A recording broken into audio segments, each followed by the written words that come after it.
আসসালামু আলাইকুম। কেমন আছেন সবাই? আশা করি ভালো আছেন, সুস্থ আছেন। আমিও আল্লাহর রহমতে ভালো আছি, সুস্থ আছি।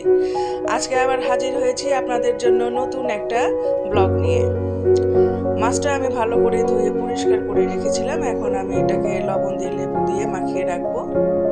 তারপর আমি রান্না শুরু করব। পেঁয়াজ কেটে নিচ্ছি, আলু কেটে নিব। আচ্ছা, আপনারা একটা কথা বলুন তো, আপনারা যারা আমার সাবস্ক্রাইবাররা আছেন তারা কিন্তু সকলে আমার ভিডিও দেখেন না, দেখলেও বা কমেন্ট করেন না। আর যারা ভিউয়ার্সরা আছেন, সাধারণ ভিউয়ার্সরাই আমার ভিডিওগুলো বেশি দেখেন, কিন্তু আপনারা কোনো রকম কমেন্ট বা লাইক শেয়ার করেন না। আশা করব আপনারা কমেন্ট করে জানাবেন আমার ভিডিও দেখতে আপনাদের কেমন লাগে, নতুন কি দেখতে চান। তাহলে আমার নেক্সট ভিডিওগুলো আপনাদের ইচ্ছা অনুসারে করতে আমার সুবিধা হবে, আমিও বুঝতে পারবো আপনারা কি দেখতে চান। কাচ্চি মাছটা আমি চুলায় বসিয়ে দিলাম, সমস্ত উপকরণগুলো মাখিয়ে নিয়ে। এখন একটু গরম পানি দিয়ে গ্যাসটা অন করে দেব। এটা হতে বেশি সময় লাগবে না, 5-6 মিনিটের মধ্যে আমার এই রান্নাটা হয়ে যাবে। শীতের দিনে অল্প সময়ের রান্নাগুলোই করা উচিত।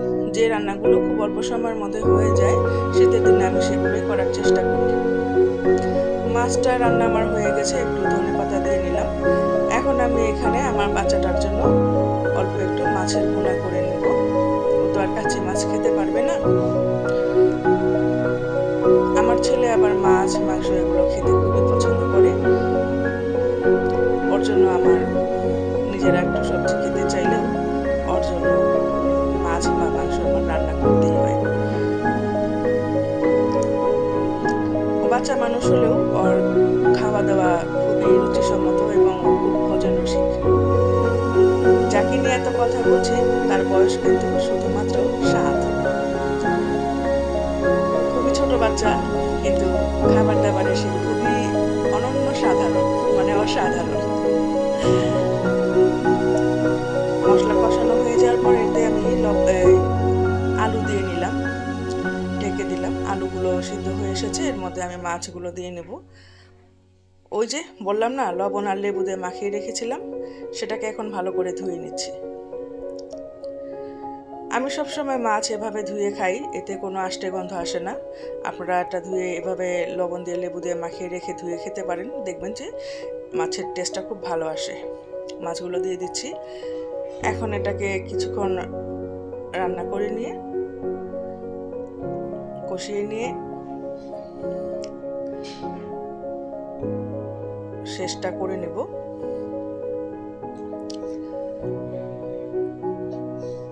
টমেটো আর কাঁচামরিচ দিয়ে নিলাম। কষানো হয়ে গিয়েছে, এখন আমি এতে গরম পানি দিয়ে নিচ্ছি। রান্নাগুলো করতে বেশি সময় লাগে না, কারণ নতুন আলু তো আর সিদ্ধ হতে সময় নেয় না, মাছও সিদ্ধ হতে তেমন একটা সময় নেয় না। তারপরেও মাছটা যদি আপনারা কিছুক্ষণ অল্প আঁচে ঢেকে রান্না করেন, সেটা খেতে ভালো লাগে। খুব ভালোভাবে এটা কুকড হয়, এই মাছটার স্বাদ বাড়িয়ে দেয়। এখন আমি একটু সবজি ভাজি করে নিব। নতুন করে কি বলবো, কড়াইতে তেল পেঁয়াজ দিয়ে ভেজে নিচ্ছি। লবণ দিলাম।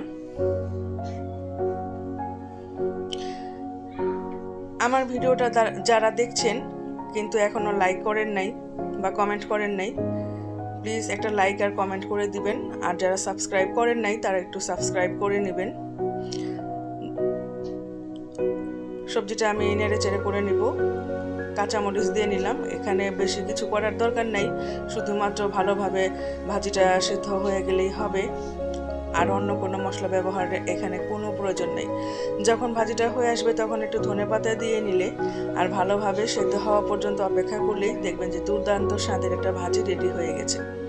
এটা খেতে এত মজা হয়েছিল যেটা ভাষায় প্রকাশ করার মতো না। খুবই সাধারণ একটা ভাজি, এর মধ্যে কিন্তু আমি পেঁয়াজ লবণ ছাড়া, কাঁচামরিচ ছাড়া আর কোনো ধরনের মশলাই ব্যবহার করি নাই, কিন্তু খেতে খুবই টেস্ট হয়েছিল। ভিডিওটি এখানে শেষ করছি, আপনাদেরকে একটু পরিবেশন করে দেখিয়ে দিলাম।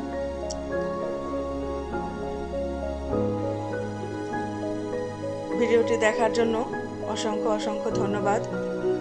খুদা হাফেজ।